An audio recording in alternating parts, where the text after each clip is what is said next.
Kanyang ama, kaya mo ka yan? Dapat ini pinagawa mo na sa karpintero eh. Ha? Aray, babagawa sa karpintero. Simple-simple. Susundan mo lang nga rin, nasa papel na rin. Tawarin ang kanyang ina, walang katiwa-tiwala sa akin. Siguraduhin mo lang ayos yun ha, sa mahal ng bili ko diyan.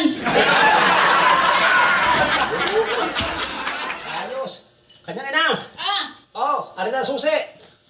Di nakalibre ang ating 500 pambayad sa karpintero. Simple-simple eh. Ayos na. sigurado kang ayos na yan. Oo, ayos na. Kaslaw!